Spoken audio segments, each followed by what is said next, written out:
आपकी एक वीडियो में बताया था कि पहले आप मोटे हुआ करते थे, फिर एक एग्जाम्पल दिया था कि chewing food 32 times one byte, तो उससे ही काफी डिफरेंस है और आप अच्छा फील करने लगे। तो क्या वो चूइंग 32 टाइम्स उससे बॉडी वेट गेन होता है? उससे बॉडी वेट गेन नहीं होता है। आप ये कह सकते हैं ना तो गेन होता है ना लूज होता है। उससे बेसिकली हमारा मेटाबॉलिज्म ठीक हो जाता है, खाना प्रॉपरली डाइजेस्ट होता है। यानी कि क्या, जब हम प्रॉपरली च्यू करते हैं, अब हमको गिन करके च्यू नहीं करना है। बहुत सारे लोगों ने क्या किया, गिनना शुरू कर दिया, खा रहे हैं और मन में गिन रहे हैं 1 2 3 4 वट एवर। वो बड़ा फनी हो जाएगा। आप किसी के साथ में हो, कहीं पे डिनर कर रहे हो, तो अगर कोई आपका बॉयफ्रेंड है या गर्लफ्रेंड है, वो तो छोड़ के भाग जाएगा या भाग जाएगी, वट एवर। वो कहेंगे ये पागल है, ये पता नहीं क्या करता रहता है, क्या करती रहती है, वट एवर। तो इसका मतलब क्या है कि आपको धीरे खाना है, प्रॉपरली पहले जुगाली करनी है मुंह में। जैसे गाय भैंसों को आपने देखा होगा, वो जुगाली करती हैं काफी देर तक, फिर खाती हैं। You should give time to your meal, क्योंकि अल्टीमेटली जो भी आप काम कर रहे हो, कर क्यों रहे हो? खाने पीने के लिए और जिंदा रहने के लिए। जिंदा कैसे रहोगे? खाने पीने के लिए, अपना पेट भरने के लिए।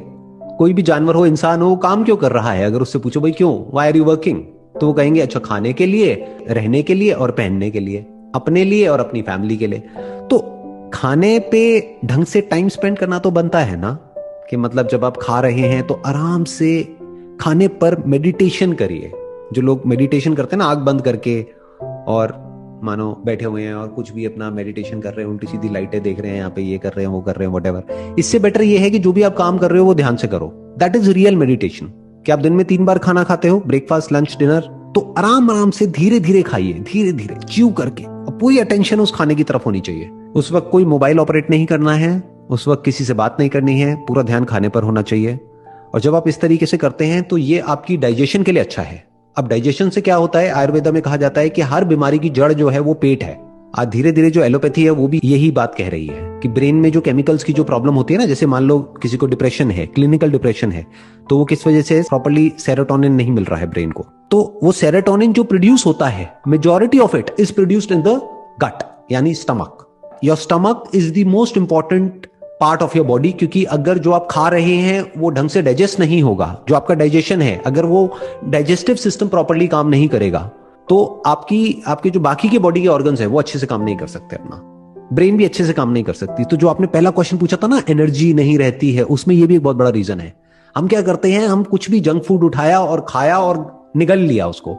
जैसे कि कोई अजगर है, उसने निगल लिया है, तो हमको पेट में जा करके इकट्ठा हो गया है, और फिर हमको आलसी फील हो रहा है, मतलब वी आर फीलिंग लेजी।